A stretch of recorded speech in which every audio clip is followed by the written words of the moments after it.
Como decíamos, se cumplieron 9 años del Ni Una Menos y es por esto que estamos en conversación con Laura Ossutz. Te damos la bienvenida. Laura es codirectora del observatorio Ahora que sí nos ven. ¿Cómo estás, Laura? Acá Ari Raimundo, Cami Castelnuovo, te saludamos. Hola, ¿cómo están? Bueno, qué fuerte. El otro día charlábamos que se nos van ahorita, justo el día anterior, y cuando estábamos armando el video para la fecha, decíamos, no tenemos certezas de si tenemos alguna foto con Nora, con un cartel de Ni Una Menos, pero tampoco dudamos y efectivamente fue instantáneo. Estaba claramente bancando la lucha, ¿no? Así que bueno, contanos, ¿cómo es el trabajo de investigación para obtener las estadísticas que manejan, que publican en su Instagram? Bueno, nosotras desde Ahora que sí nos ven, hacemos un relevamiento de femicidios en todo el país a partir de lo que sale en los medios gráficos y digitales de Argentina. Eso lo vamos viendo día a día de las alertas de...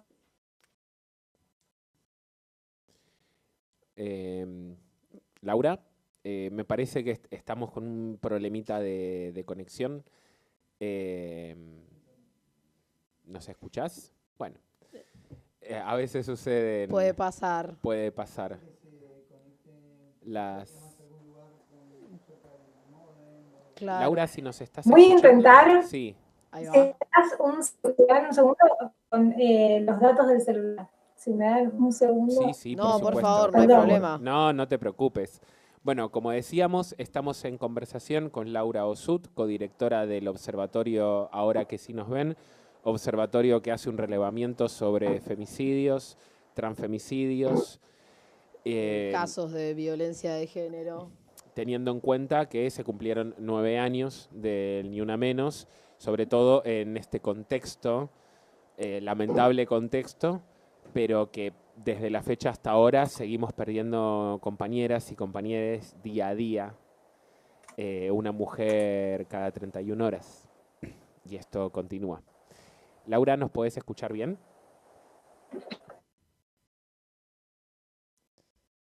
Bueno. Bien, ¿me ven? ¿Me conecto? ¿Sí? Te escuchamos perfecto, ahora sí. Genial. Ahora sí. Bien. Listo. Me enchufé a otra cosa. Ya Genial. Y pasa mucho. Pasa, por supuesto. Esto del streaming. Sí, es un re No, tema. por favor. Nos estabas contando cómo llevan adelante la estadística sobre la cual publican y trabajan. Sí, nosotras hacemos el relevamiento a partir de lo que sale en los medios gráficos y digitales de todo el país. Tenemos un equipo con una coordinadora que leen las noticias y hacen el relevamiento no solamente de la cantidad de femicidios, sino de otras características que van surgiendo de las notas, de cómo ocurrió, dónde ocurrió, quién fue el femicida, que si hubo, aparte nosotras no solamente hacemos un relevamiento de las violencias que llegan al femicidio, sino también de intentos de femicidio también. Relevamos si la víctima tenía hijos o hijas o hijes, para dar como un contexto un poco más amplio de lo que implica la violencia machista y poder incidir públicamente, pero también políticamente, porque nosotros lo que queremos hacer con esos datos es que toda la sociedad pueda tomar conciencia sobre, por lo menos, de la violencia más extrema, que es la violencia física, que llega después al femicidio, pero también para que el Estado se haga responsable de protegernos a nosotras y a nosotres, porque hay tratados internacionales que obligan al Estado Nacional Argentino a tomar medidas, políticas públicas, a hacer ellos mismos relevamientos para ver en qué situación están nuestras vidas. Y también hay leyes nacionales como la 26485, que es de protección hacia las mujeres. Entonces, nosotras, más que nada en este contexto político que estamos viviendo, que quieren desaparecer, digamos, el Estado, bueno, nosotros decimos, no pueden no diagramar políticas públicas para pelear contra la violencia machista, porque hay leyes que nos avalan para exigir eso. Laura, contanos del observatorio. ¿Cómo fue que se organizaron? ¿Cómo fue la gestación de este observatorio? ¿Cómo surge esta necesidad de crearlo? ¿En qué año surge? ¿Cómo lo fueron construyendo? El observatorio nace en el 2015, el 3 de junio del 2015, el mismo primer Ni Una Menos, porque faltaban cifras oficiales de femicidios. Recordemos que la primera consigna del primer Ni Una Menos fue, la gran consigna era de basta de femicidios. Paren de matarnos. Y exactamente, 9 años después seguimos igual pidiendo lo mismo, como si fuera algo anecdótico, pero nosotras empezamos, yo no estaba en ese momento, pero las compañeras que iniciaron el observatorio empezaban a ver, como otras organizaciones sociales también, que no había cifras que dieran cuenta de esta situación que estábamos viviendo todos los días las mujeres. Y como no había cifras oficiales, era también para ir a presentarle a distintos organismos estatales que tenían que hacerse cargo de resolver este problema. Bueno, fueron las mismas organizaciones las que fueron construyendo esos datos, esas cifras, ese relevamiento para poder incidir en políticas públicas y demandar, bueno, esta situación existe porque hay tantos femicidios al año, ocurren en tal lugar, las matan tales personas. Bueno, con esa información son recursos para que puedan después crear políticas públicas. Nosotras también lo que pasó fue que en el 2016 empiezan a sacar las cifras de femicidios de la Corte Suprema de Justicia, que es a año vencido, o sea, el primer informe data de la información del 2015, que es un relevamiento en base a causas judiciales, pero que bueno, que nosotras no podemos esperar un año para ver qué es lo que pasó el año anterior. Entonces también eso, lo que hace el Estado desde su posición oficial es a año vencido. Entonces necesitamos saber día a día cómo está esta situación y seguir exigiéndole igual al Estado que se haga cargo. Bien, bueno, hablábamos un poco de este contexto y tal, entendiendo que más allá de que el observatorio arranca, vos te incorporás después por lo que estás comentando. ¿Cómo notaste vos, a nivel personal y también obvio que desde el observatorio, cómo fueron influyendo los distintos gobiernos sobre los resultados de las investigaciones? En principio de los números, después sí hablemos más de tomar conciencia de que son personas, pero en principio del resultado numérico a rasgos generales. Bueno, vemos que cuando hay crisis económicas, cuando hay un aumento de la pobreza y del desempleo, nuestras vidas están más en peligro, no solamente porque nos impacta de manera diferencial cuando hay una situación de pobreza, cuando crece la pobreza, porque somos las más pobres nosotras entre las pobres, sino que también esas situaciones son factores de riesgo que hacen que las mujeres estemos más expuestas a la violencia. En estos años habíamos visto que el año con mayor cantidad de femicidios, desde el 2015, desde el 3 de junio de 2015 hasta el corte que hicimos el 30 de mayo de este año, fue el año 2019 con 327 femicidios, que fue el último año de gestión de Mauricio Macri. Uh-huh.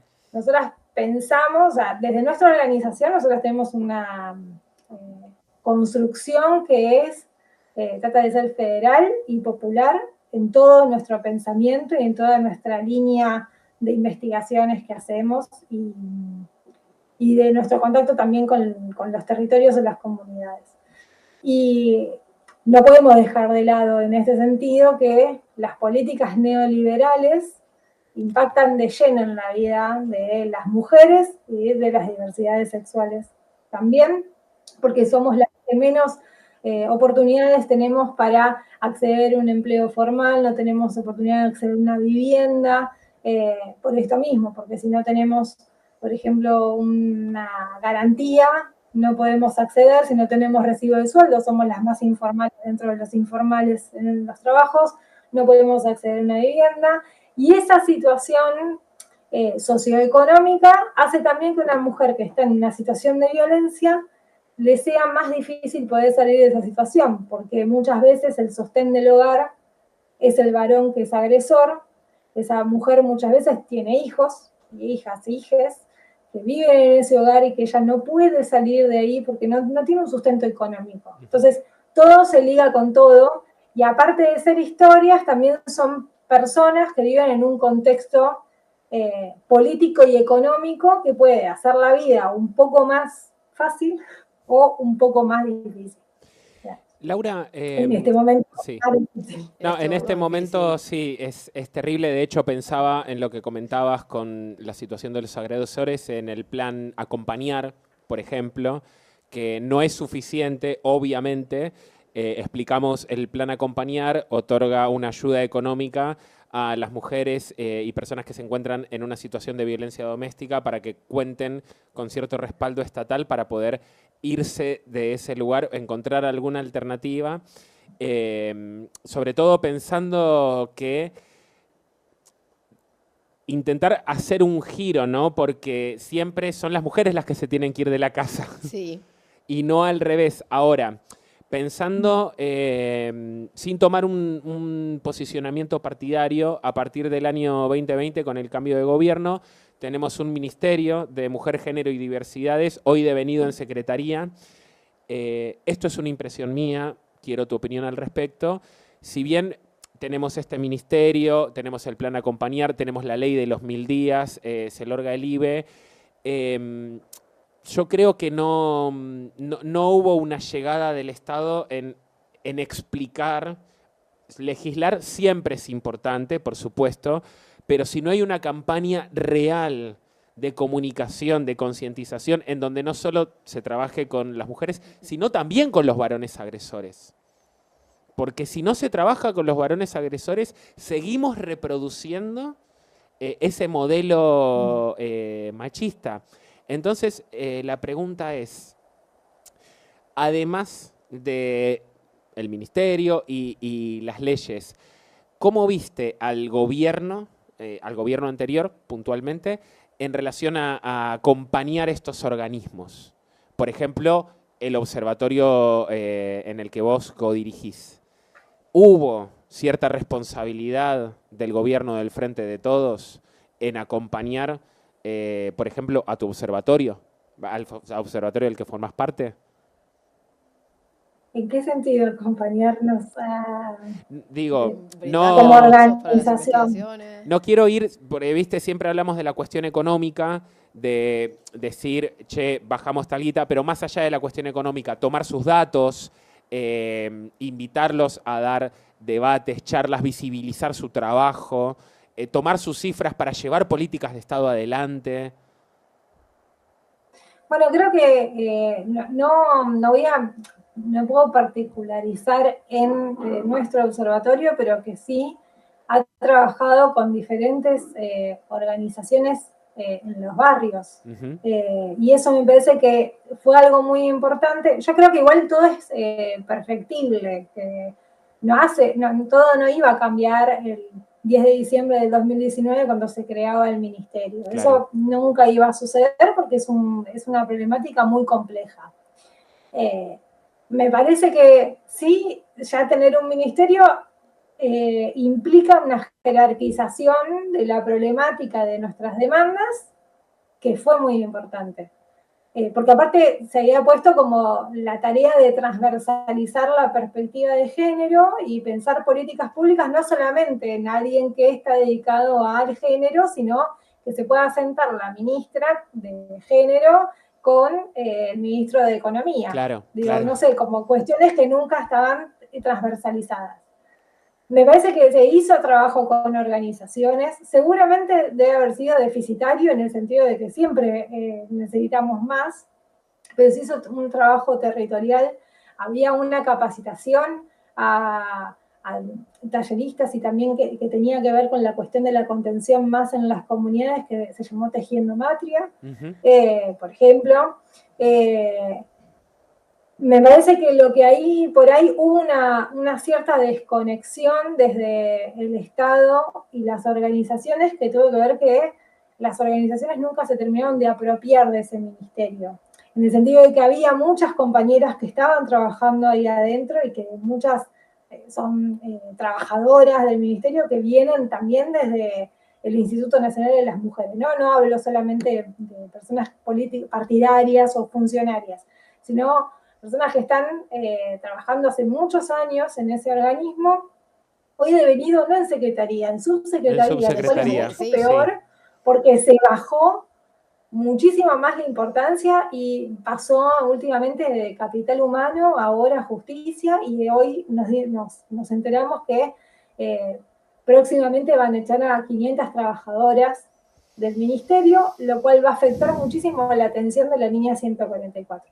Pero siguiendo con el gobierno anterior, creo que tuvo un montón de fallas, obviamente, en materia de género también, pero que también logró escuchar, producto también de la lucha de los feminismos en la calle, porque tener un ministerio fue un logro que tenemos que hacernos cargo, que fue nuestro ministerio. Sí, nosotras queríamos ese ministerio. Claro.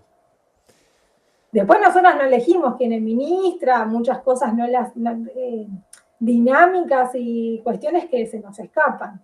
Y en eso que se nos escapan también, porque no somos partes del Estado, también tiene que ver con que nos faltó apropiarnos 100% de que ese ministerio era nuestro, aunque siempre lo defendimos con sus falencias, y hasta el día de hoy necesitamos que eso exista, aunque bueno, este gobierno claramente quiere recortar sobre cuestiones que no cree, porque niega las violencias, porque no cree en que existan los feminicidios, y de hecho habla de los feminicidios como si fuera una cuestión de discriminación hacia los varones que son asesinados, como dan vuelta como la cuestión. Y lo que vos decías de la incorporación del varón como un sujeto que tiene que ser interpelado por el feminismo y por el Estado, es muy importante, porque a nosotras nos matan y tenemos que concientizar no solamente nosotras, cuando los que nos matan son varones. Claro, sí, totalmente. E incluso haciendo un paralelismo y planteándolo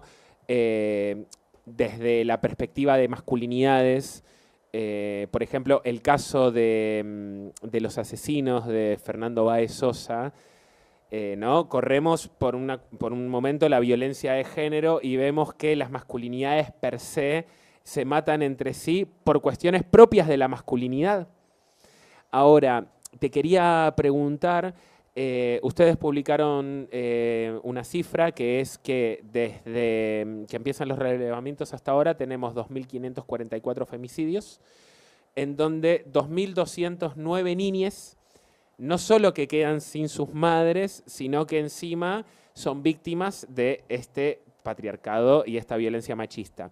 Vos comentabas muy bien que Argentina aboga por acuerdos internacionales, y si tomamos el acuerdo del 89, el Tratado Internacional del Niño, el Estado tutela por esas infancias. Digo, esto es un acuerdo internacional que tiene peso constitucional, es más que una ley incluso. Estas infancias, ¿cuál es su situación? Bueno, básicamente fueron testigos seguramente de la violencia que sufría su madre, y en otras ocasiones, estas infancias que quedaron sin esa mamá muerta, asesinada por violencia machista, también hay otras infancias que son asesinadas para hacerle daño a esa mujer, que generalmente es su mamá, y esos son los femicidios vinculados. Pero como son víctimas también, directas o colaterales de la violencia machista. Y vos lo decías perfecto, o sea, el Estado tiene que hacerse responsable también del cuidado de las infancias. Y de hecho, no sabemos, por ejemplo, si sigue en funcionamiento la ley Brisa, que acompaña desde el Estado en una cuestión económica, pero también un acompañamiento más integral a esas infancias que quedaron huérfanas. Y entonces, ahí es donde también tenemos que apuntar. Para mí las cuestiones de las leyes a veces, yo no soy abogada, pero me parece que es importante siempre resaltarlo porque acá pareciera como que cada uno discute lo que tiene ganas de discutir y gobierna como quiere. Y Claro. ellos hablan de que dentro de la ley todo, fuera de la ley nada, sí. bueno, cumplan la ley. Sí, ¿no? Tenemos Y eso Brisa, es lo que- tenemos Micaela, tenemos Mil Días, tenemos identidad de género, tenemos, bueno, la misma carátula de femicidio, ¿no? Lo que costó Sí. esa carátula. Ahora, con esto te quería linkear. Estábamos hablando de políticas neoliberales. Actualmente yo creo que ya hay que inventar un nuevo término para las políticas actuales. ¿Ven desde el cambio de gobierno, el cambio de paradigma, Sí. el cambio cultural que intenta llevar este gobierno adelante? ¿Están midiendo un cambio, quizás no tanto en el femicidio per se, pero sí un aumento de la violencia física? ¿Cómo Desde los discursos de claro, odio, están viendo con la algún apertura con la que, digo, el lesbicidio de las compañeras de de las Barracas. compañeras? Que No, vimos lo que dijo lesbicidio no Adorni. existe, está en la RAE. Que también, perdón, agrego algo, Adorni cuando le preguntan por estos por estos 3 femicidios y el intento de femicidio de la compañera que logra sobrevivir, él mete todo junto, ¿no? Claro. Él menciona, no, toda la violencia, y bueno, hay que empezar a identificar las violencias para entender cómo se aborda cada una. Ahora, esto, ¿no? ¿Ven un cambio con Ya esta sea para administración mejor, actual? para peor.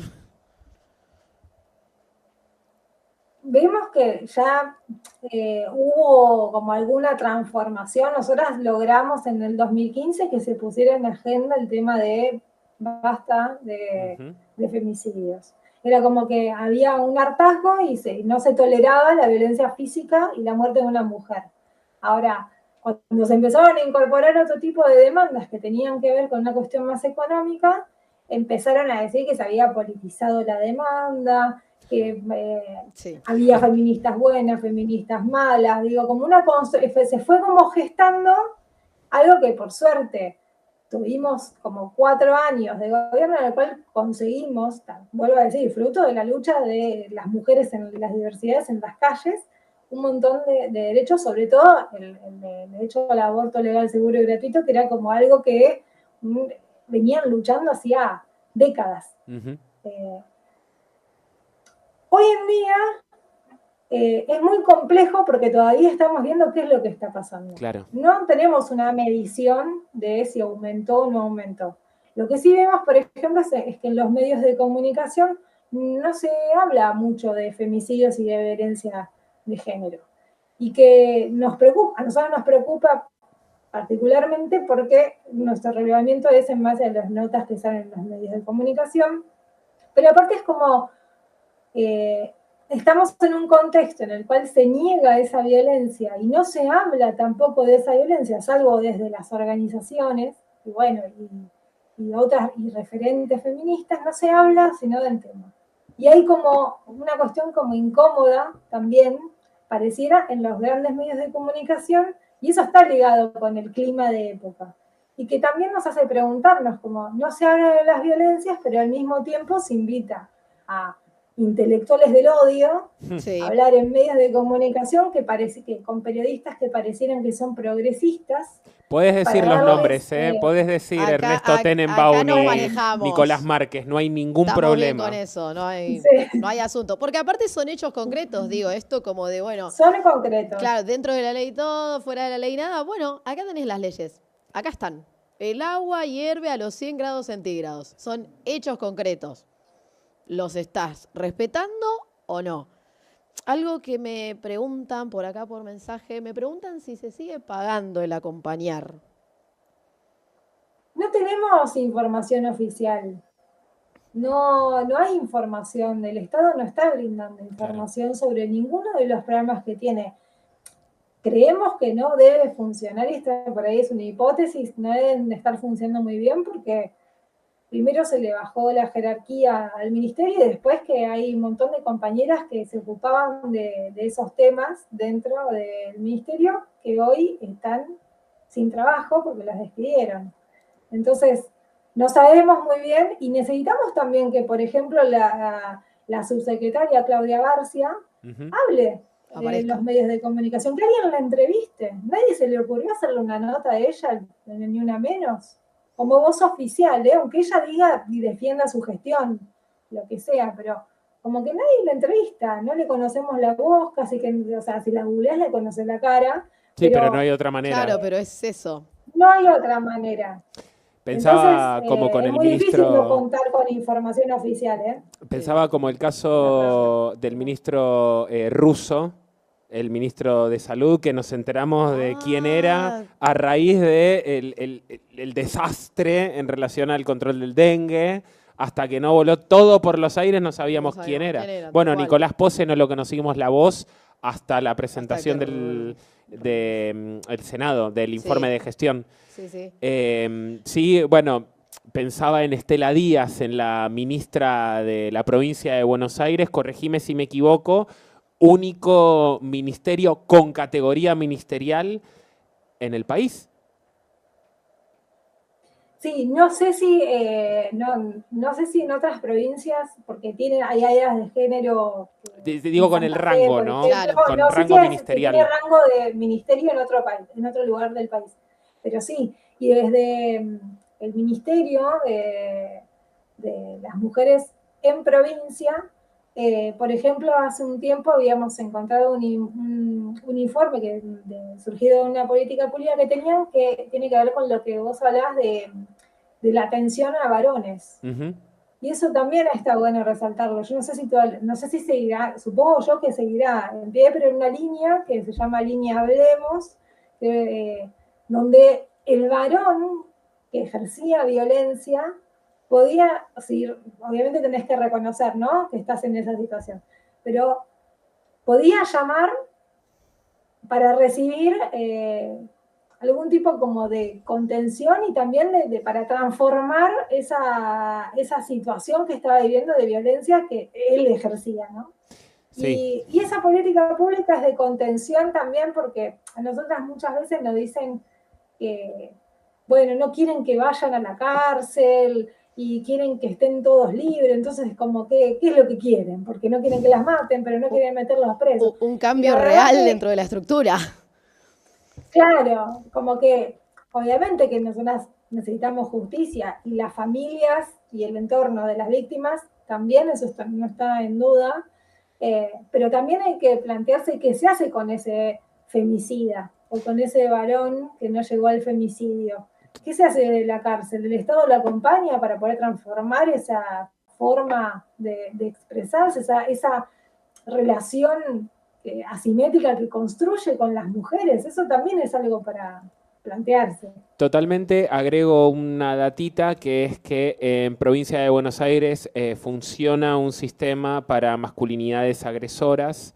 Ahora, qué loco no, qué obvio, ¿no? Que más del 80% de los equipos técnicos está compuesto por mujeres, siendo que los varones podríamos hacer un trabajo mucho más profundo por una cuestión de sesgo inconsciente en donde un varón a otro varón lo reconoce como un igual y eso permite una mejor posibilidad de trabajo y claro, ¿por qué trabajar con un femicida? Porque si no se trabaja con un femicida cuando salga va a ser mucho peor. Va a ser peor. La última por mi parte, supongamos, no, hagamos un juego, nos está escuchando Ramiro Marra. Hagamos de cuenta que nos está escuchando Ramiro Marra. Bien. Yo acá le pongo nombre y apellido a los muchachos. Y vos, Claudia, le tenés que explicar por qué es importante una asignación presupuestaria a estas políticas, al 144, al acompañar, que la ley Micaela se cumpla, que se financie al ministerio. ¿Por qué es importante que el Estado baje guita para estas cosas?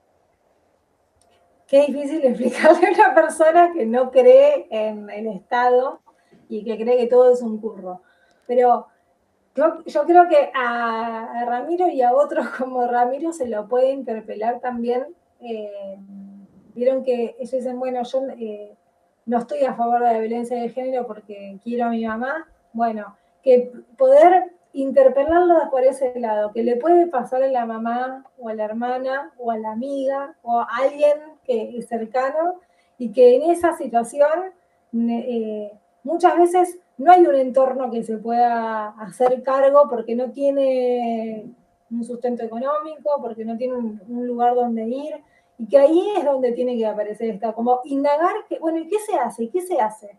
Como ir como al fondo de la cuestión, desde lo más básico de preguntar, bueno, y entonces si no puedes acceder a ir de tu vivienda, ¿qué haces? Bueno, le da otra, no, pero no tiene a quién darle, quien que le dé un lugar donde vivir. Bueno, y así hasta llegar al punto de que entienda que es importante la presencia del Estado. Yo, me parece que las políticas públicas que tienen que ver con género para erradicar las desigualdades y las violencias son, es muy difícil de entender cuando vos no crees que el Estado tiene que meterse porque piensan que ese es un asunto privado. Y no es un asunto privado, porque si volvemos al comienzo, tiene que ver con que el Estado tiene la obligación de cuidarnos a todos y en particular a las mujeres tiene una legislación que cumplir. Entonces, es muy difícil explicarle a una persona como él, que parece un poquito como testarudo también para poder entender, pero apelar a sentimientos, a lo más íntimo, al vínculo que pueda tener con una mujer. Bueno, y entender que el Estado es importante porque hay lugares donde no hay nada más que el Estado. Y eso es así.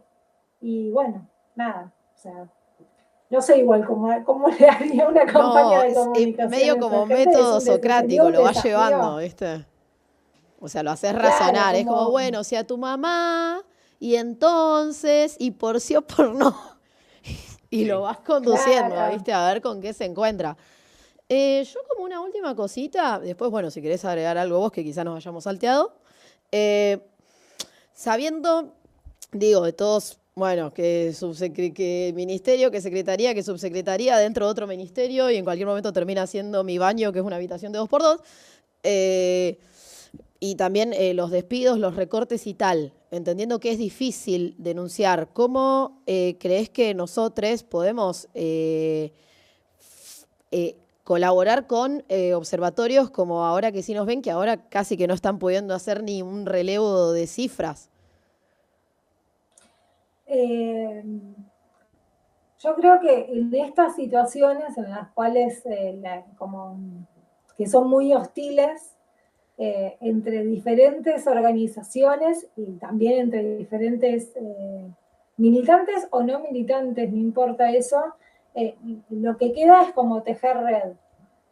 Y eso es lo más básico, o sea, es volver a esa cuestión más básica y empezar como a unirse y vincularse unas con otras. Nosotras podemos hacer nuestro registro, siempre lo hicimos sin depender de ningún gobierno y de forma voluntaria y gratuita, digamos, no tenemos ningún subsidio de nada, ni nada que se le parezca para poder construir, digamos, ese trabajo.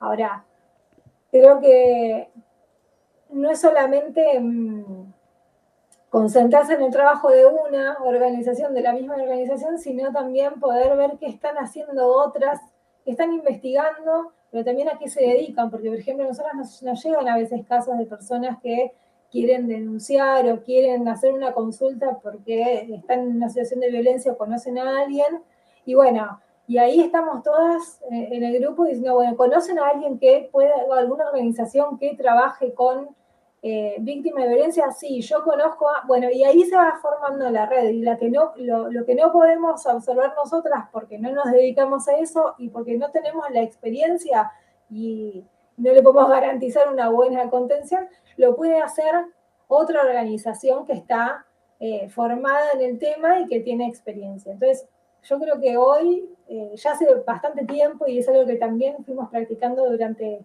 el periodo más cerrado de pandemia, que es tejer red y que los lazos, no solamente sororos, sino solidarios, son los que nos van a salvar creo que de esta época, donde la crueldad está como a la orden del día y que todo es muy hostil. Entonces se sale en conjunto, colectivamente, y no atomizar a cada una en su organización. Estamos hablando con Laura Osut, codirectora del Observatorio Ahora que sí nos ven. Laura, contás con el espacio siempre que quieras, que lo necesites, que lo necesiten. Acá estamos. Muchas gracias por la comunicación, que tengas muy buenas noches y muchas gracias por el labor diario, que no solamente es el trabajo de investigación, sino que también esto tiene un costo personal, ¿no? Esto nos pega como personas. Muchas gracias y estamos en contacto.